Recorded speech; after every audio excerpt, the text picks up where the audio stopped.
There is still work to be done in Texas and in Florida, and our friends in Puerto Rico and the American Virgin Islands have only begun to dig their way out of what could be still a calamitous disaster, but can be a new beginning if we just do what we ought to do and prove that the heart of America, without regard to race or religion or political party, is greater than our problems.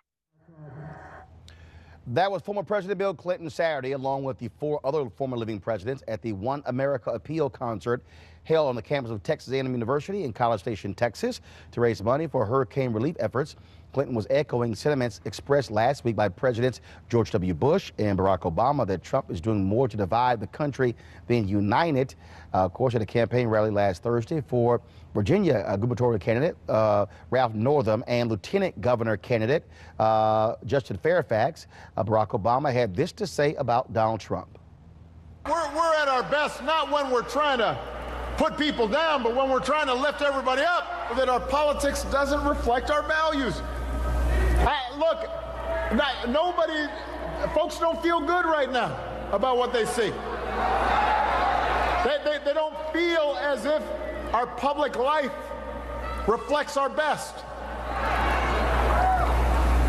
Instead of our politics reflecting our values, we've got politics infecting our communities. Instead of looking for ways to work together and get things done in a practical way, we've got folks who are deliberately trying to make folks angry, to demonize people who have different ideas, to get the base all riled up because it provides a short-term tactical advantage. And so sometimes that can feel frustrating. And look, I've been in this arena for a while, but what I also know is, as frustrated as you get, the goodness of America, the goodness and decency and hard work and responsibility and sacrifice that's on display by the American people every single day in their communities all across this great country, all across this great state, people of every walk of life. It doesn't matter whether they're white or black or Hispanic or Asian or Native American, whether they're disabled, whether they are gay or straight. There are people all across this country that want to do things better, that want to work together. Again, that was on Thursday at a rally in Virginia. Now on Saturday, $31 million was raised in that particular concert. And which is interesting because that's $1 million less than Bill O'Reilly paid in a sexual harassment settlement. Just want to throw that out there. Also, some of the other performers are Lady Gaga, the Gatlin Brothers, Alabama, Lyle Lovett, who's a Texas A&M graduate, Robert Earl Keen, and the Voice winner, Cassidy Pope. And so again, Trump did send a video, but you know, he was too busy playing golf. So let's go to our panel. Of course, Judge Glenda Hatchett, Ilya Davis, Robert Patillo, as well as LaDon Jones. Again, perfect example of what happened when we actually had real presidents. Right. People who, first of all, I will call president. Yes. I can't call, I made it clear, I'm not going to call somebody president who has no respect for the office. And so, yeah, it was nice to actually see real former presidents on a stage. George Bush, I mean, I don't ever remember standing up and just cheering for George Bush, right? And Which one? George Bush Jr., George W. Bush. George W. Bush. And listening to him speak and just really saying, wow, Republicans do get it, but as you said earlier, they won't say it, which is a huge problem. Well, I think what has been laid bare is that Trump shows a part of America that we've papered over for years, that we've tried to think isn't the heart and soul of America, but that now we know it is there. We have to attack it. Black folks didn't forget. No, we knew what Americans tried to pretend they didn't know. That's why we tried to tell you. We knew about these crazy white folks. I mean, we knew about these white folks with their bigoted views, with their closed-minded views. And I love it how you know, all the conservatives say, oh, you know, fly over country, you don't understand them. No, I'm from Texas. I understand them. I went to school with them, and I'm gonna call them out exactly what they are.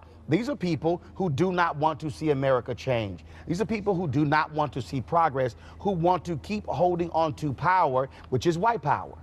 And I think when I was a freshman here at Clark Atlanta University, I for some reason thought that by the time I was out of college, that all these battles would be done, that there wouldn't be any more fight for us to fight. You lost your mind. But what we're realizing now is that these lines are just as strong and just as deep as they've been for the last 200 years in America. Jim Crow had children and grandchildren. And they're exactly the same. And we have to, despite the flowery language, despite the best aspirations of America, that we have to attack it. These aren't things that we can talk about. These are things we have to fight out, root out, and destroy in our country. But we assume these changes happen serendipitously. You have to have something enforced. There's no mediation between a strong tradition of white supremacy and the assumption of change. And so we just assume you just bounce from one to the other without any type of discussion, without any institutional changes. The institutions in this country are still fundamentally predicated on white supremacy and heteronormativity and anti-women. And so the point has to be, what types of forces and energy were put forth to mitigate? There was nothing done. We just assume if you don't talk about it, it gets better. That's not the way you get past these types of isms. No, and I think that, bottom line, Trump is saying what so many people are thinking. And that's what an interview said during the election. He is saying what we are thinking. And what happens when they say make America great again, what they're saying is we want America back. We want white people to control America. There is still so much anger over President Barack Obama being president, that they are just furious. And now they have someone who has a microphone, who has this bully pulpit, and they are absolutely thrilled. But the truth is that a lot of what's going to happen is not going to benefit his base. And they haven't gotten that yet. No. They aren't awake to that yet. This pendulum swing is now we understand as liberals watching Donald Trump speak how angry it builds up inside of us. That's how they felt every day for the 8 years that Barack Obama was president of the United States. And that's why they pushed so far to get, I mean, even those who don't think like Trump, who couldn't stand him but still voted for him because they felt so strongly wanting something to the other end. And the only hope we can have in this moment is that at 2020, that pendulum will swing all the way back and Trump will push us to the polls to get him out. We have to go to the polls, though, to Roland's point. Well, first of all, we'll see what happens in terms of the midterm elections. But I think what I keep trying to explain to people, where we are right now, we are in the middle of what I keep saying, a 30-plus year war. By 2044, no one group will be the majority in America. This goes beyond the 2020 election. They do not want what's going to happen in 2044 to happen. That's what the real issue is. And so I keep telling folks, don't fall for the trap that it's going to change with an election. No, this thing goes even deeper. Final comment. Well, I think on that same point, you have to realize that every immigration policy which targets both illegal and legal immigration goes towards that point about maintaining population control in America to maintain a majority population. Yeah, but it ain't our fault they stopped having babies. Oh, nobody told us to bring us here. No, I'm just saying. But if you look at what happened, I mean, the reason you're seeing this is that white folks stopped having babies, black folks kept having babies, Latinos kept having babies. No, that's just fact. And you know, praise the Lord for racists. White racist doctors would not prescribe opioids to black people. They thought we were coming to get high. They made us take Tylenol, Aleve, and Advil. Guess what? That's why white folks hooked and dropping dead from opioids. And so I keep telling y'all, thank you to all the white doctors and all you bigots out there for not getting black folks hooked on opioids. We appreciate y'all racism. The one-time racism helped black people out. And that's why in the next 5 years, the 5 to 7 states, the white death rate will be higher than the white birth rate. And that's why they freaking all out. So it ain't our problem y'all ain't having kids. Weekdays on TV One. I will never lie to you. Oh my God. Roland Martin. He doesn't want to talk to us. He wants to ignore us. Uncensored. Hell no. That ain't gonna cut it, boo. Unapologetic. No, that is fundamentally false. You are wrong. Unfiltered. He wants an America where we all look alike. He ain't talking about black people. Unrelenting. You better go work out, because you got a fight on your hands. NewsOne Now with Roland Martin. Weekdays at 7 a.m. on TV One.